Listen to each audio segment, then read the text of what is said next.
Assalamualaikum Bapak. Ya, Mohon maaf mengganggu waktunya. Di sini ya, kami mahasiswa UBP. ya, Ada tugas dari kampus untuk mewawancarai UMKM yang ya, sudah 5 tahun. Ya. ya, Nah, langsung aja ke pertanyaannya ya ya, Pak. boleh. Ya, Sebelumnya perkenalkan, nama saya Reni Damayanti. ya, Ini rekan saya. Saya Ya. Nania Fauriza. Nama saya Muhammad Rijal Jailani. Saya Ahmad Sadega. ya, Nah, boleh perkenalkan diri Bapak dahulu. ya. Kenalkan nama Bapak juga Panjam ya, sebagai di sini sebagai apa namanya pemilik resto Soto Mie Bogor. Gitu. Ya. Ya mungkin pertanyaannya apa aja gitu. Pertanyaannya Silakan. langsung aja sama rekan Ya. saya Pak ya. Untuk pertanyaan yang pertama nih Pak, setelah 5 tahun lebih usaha Bapak berdiri, gimana sih Pak cara Bapak menjaga rasa dan porsinya selalu sama dari hari ke hari? Meskipun harga bahan baku kan sering naik tuh Pak. Oke, perjalanan ini ya, contohnya. Ya, Gitu. rasanya tetap terjaga sampai sekarang gitu Pak, tetap enak. Kalau dari perjalanan soto itu di sini Bapak dari tahun 2020. Jadi ya udah hampir 25 tahun berarti ya. Di sini ya semua awalnya dari Jakarta tahun 93. Ya. Jadi sekarang lebih 30 tahun lebih gitu ya. Ya kalau di sini ya memang kalau Bapak untuk UMKM Bapak baru terdaftar di UMKM baru sekarang. Namun dari awalnya belum tidak termasuk UMKM. Ya udah sekitar ada 2 bulan. Ya gitu, ada 2 bulan Bapak dimasukin keanggotaan UMKM Kerawang gitu. Ya untuk perjalanan Soto Mie Bogor itu memang ya namanya kita kan berjualan kan. Jadi pasang surut ya alhamdulillah lah gitu. Jadi untuk omset mengenai omset ya standar lah istilahnya gitu untuk omset. Jadi enggak apa namanya jualan kan bervariatif gitu kan, kadang naik kadang turun istilahnya gitu. Itu Pak, kalau harga bahan baku lagi naik nih Pak. Untuk bahan baku untuk mengenai harga Bapak disesuaikan dengan harga bahan baku. Kalau memang untuk sayur-sayuran itu kan namanya kalau sayur-sayuran kan turun naik. Kalau paling yang pokok-pokok seperti bahan bakunya seperti daging atau naik itu baru Bapak naikin harga. Kalau untuk sayur-sayuran mah memang kan kadang-kadang turun, kadang naik ya gitu. Untuk bahan baku, pengambilan bahan baku Bapak langsung dari pasar aja gitu. Belanja dikirim dari pasar. Coba pertanyaan dari Raya. Nah, Bapak kan udah 30 tahun lebih nih ya jualan Iya. soto. Nah, gimana sih cara Bapak menjaga rasanya tuh tetap sama dari pokoknya konsisten gitu rasanya tuh. Wah, ini teh kayak khas banget punya Bapak Iya. gitu. Memang kalau Soto Mie Bogor itu kan banyak ya. Iya. Yang udah bermasyarakat itu Soto Mie Bogor. Di Kerawang juga di sini sudah banyak outlet buka baru. Makanya dari dulu mah cuman Bapak ada 3 dulu. Nah makanya sekarang udah menjamur banyak gitu. Dan untuk Bapak satu prioritaskan kalau Bapak tetap mutu ciri khas. Memang soto mie itu banyak, cuman kan kadang-kadang beda rasa tergantung dari rempah-rempah. Tetap Bapak diprioritaskan mutu, bukan masalah harga. Kalau harga nanti di belakang gitu. Tetap kita mutu dan rasa gitu. Kalau udah enak rasanya kan orang juga nggak kecewa gitu. Gampang untuk masalah harga gitu. Nah, terus ada pertanyaan ketiga, rata-rata pelanggan yang datang ke toko Bapak ini teh, bukan toko, soto Bapak ini teh kira-kira rata-rata tuh dari mana aja sih Pak? Ya kalau pelanggan, kalau Bapak memang kan sudah punya banyak pelanggan lah gitu, alhamdulillah gitu ya. Ya seperti yang dari Cikampek, juga dari Bekasi, sekarang juga pada sampai ke sini Purwakarta. Itu untuk hari Minggu itu banyakan yang di luar kota.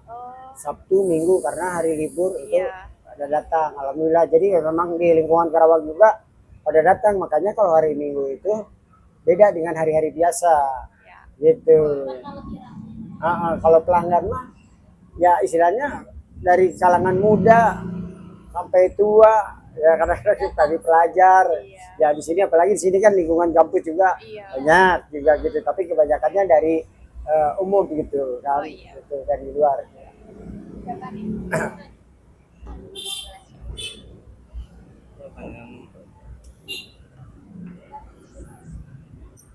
Oke Pak, buat pertanyaan yang keempat, saat ini cara promosi yang paling efektif, apakah lebih banyak dari spanduk atau dari mulut ke mulut atau lewat aplikasi online?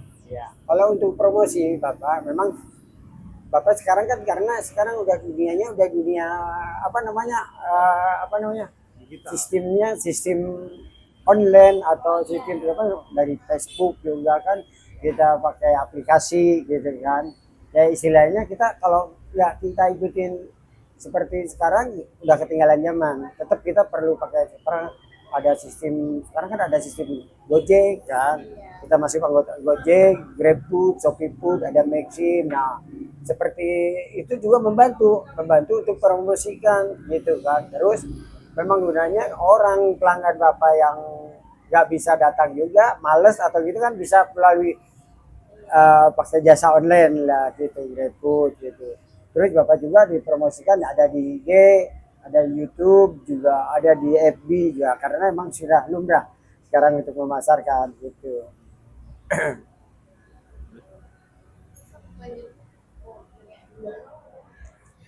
Oke Pak, saya mau bertanya. Jadi kan Bapak dalam menjalani bisnis itu tantangan apa saja sih yang sudah Bapak lewati? Kayak kita kan sempat menghadapi corona kayak Bapak kayak gitu. Nah itu tuh apakah penjualan sepi atau itu ya Pak? Tantangannya apa ya? Kalau tantangan Bapak kayak namanya jualan tadi udah Bapak ceritakan kan kalau memang jualan itu kan nggak bisa bertaraf stabil gitu kan kadang turun naik gitu kan. Untuk kemarin alhamdulillah Bapak selama corona memang ada sedikit penurunan tapi tetap alhamdulillah gitu. Memang kadang-kadang kita juga seperti tadi orang yang nggak datang ke kios juga bisa memakai aplikasi gitu kan. Oh, iya. Yang datang juga ada gitu. Memang kalau walaupun di sini memang tantangan ini kita kan bersaing Ya, dari pesaingnya ya, Pak. makanan-makanan sekarang kuliner-kuliner yang bermunculan istilahnya kuliner-kuliner di luar. Sotomi juga istilahnya persaingan gitu tapi tetap kita punya prioritas tetap sotomi. Bapak juga diusahakan tetap sotomi kita dipinjot semaksimal mungkin supaya masyarakat bisa mengenal gitu. Jadi memang untuk jualan seperti tadi tantangannya yaitu kita harus berjuang semaksimal mungkin bagaimana usaha kita bisa maju. Seperti itu, apakah kita sistem pemasarannya mungkin ya seperti tadi melalui online atau melalui media istilahnya gitu. Kalau memang selama corona alhamdulillah memang paling ada penurunan sedikit aja gitu.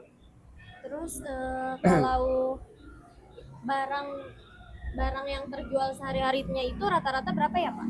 Ya. Rata-rata porsi pembeli itu biasa Ya, berapa ya? untuk harga maksudnya. Untuk harian.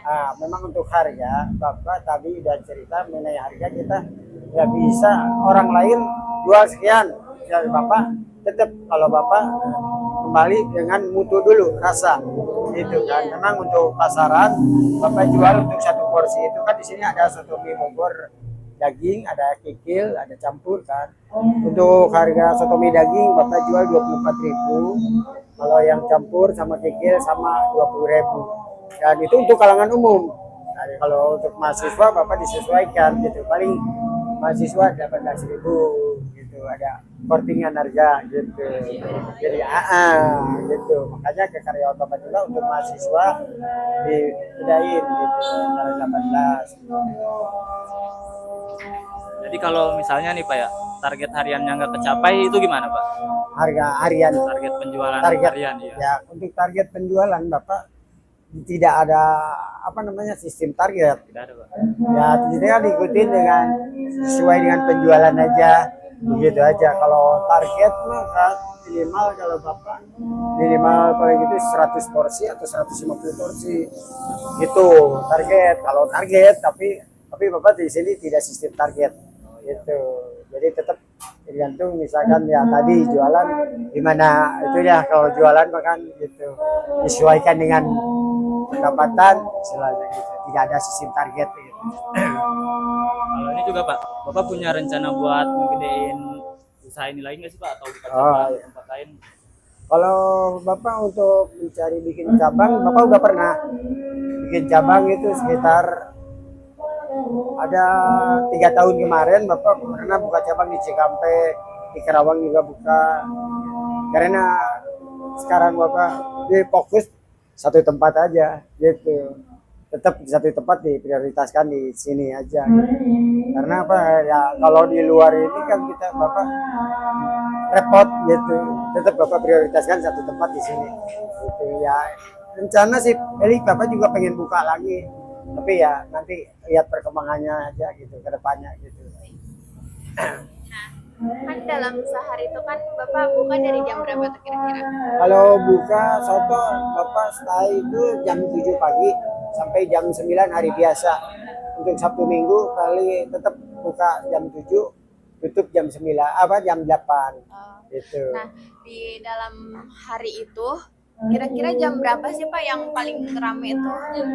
Oh, jam-jamnya ramenya. kalau jam-jamnya emang satu lihat dari jam-jam makan. Satu pagi jam 9 jam 10 itu kan orang jam makan, sama jam 12 ya, jam 12 sampai jam 1, terus rame laginya nanti jam 6 jam 5 sampai malam ya, jam-jam makan aja kalau jam-jam rame.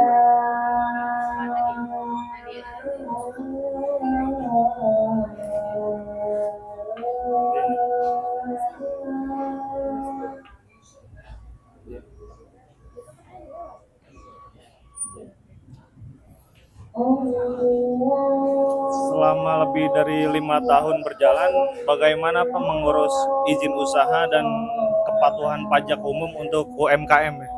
Kalau untuk UMKM ya tadi Bapak udah cerita baru. Karena waktu Bapak didatangi sama Bupati Karawang suruh masuk UMKM. Sebenarnya baru 2 bulan Bapak udah diakui di UMKM, cuman untuk sertifikatnya belum turun. Bapak juga sertifikat UMKM-nya belum turun, masih dalam proses karena baru 2 bulan gitu. Ya Bapak juga dipelajari tentang UMKM. Kemarin ada penawaran Pak Bupati, nawarin usaha di Parep di pasar malam. Karena Bapak kan belum terdaftar di UMKM, jadi suruh daftar UMKM, didaftarin gitu. Ya memang kalau UMKM itu jualnya bagus juga. Satu membantu, terus nanti ada program-program misalnya untuk pemasaran di mana kita udah ada di satu wadah di UMKM, nanti bisa dikembangkan gitu.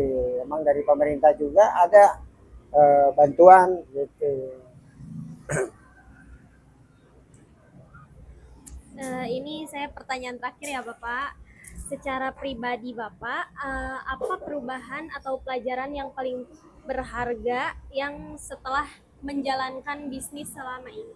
Jadi di hidup Bapak tuh pelajaran apa sih yang Bisnisnya. paling berharga ya dalam menjalani bisnis selama Oh ya, ya satu, kalau kita berbisnis itu bukannya harus siap dengan satu modal, mental, apalagi kalau jualan itu, kalau kita harus benar-benar disiapin mentalnya, mental pedagang.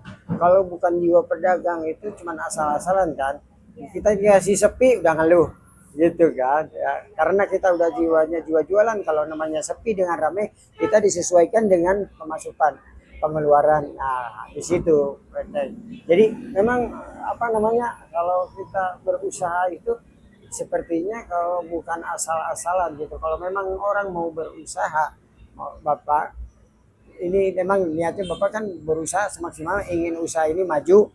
Bagaimana awang Bapak juga merintis dari nol. Bagaimana merintis dari nol itu memang kita perlu banyak cara atau gimana trik supaya ini usaha ini bisa maju begitu ya. Seperti tadi udah Bapak utarakan, karena udah sistemnya sistem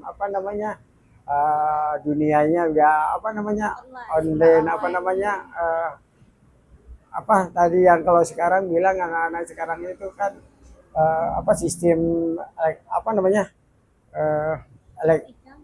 apa namanya kalau itu tuh sekarang ini media-media kalau gitu ya seperti gitulah. Jadi kita berusaha semaksimal mungkin pengen usaha Bapak maju juga dengan kerja keras, bersabar, ulet ya seperti itu aja gitu. Bapak sangat semangat sekali dalam menjalankan usaha ini ya. Kita Ya, apresiasi. iya. Bapak Sama-sama. semangat. Bapak terima kasih ya sudah mau Ya, diwawancara. sama-sama. Maaf, Ya. kita mengganggu waktu Bapak. Ya, sama-sama. Terima kasih banyak ya Pak. Ya.